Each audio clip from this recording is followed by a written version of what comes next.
మరంతే ఎంతమంది ప్రేమించుకున్నా ఏం చేసుకున్నా కొట్టాడుకున్నా పీపుల్ ఆడుకున్నా అయినా నాకు అర్థం కాదు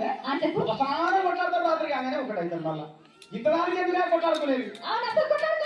అందుకే కూడా సంతోషంగా ఉండాలి మనం ఉన్నట్టు సరేనా కానీ ఆ మాట మాత్రం మాట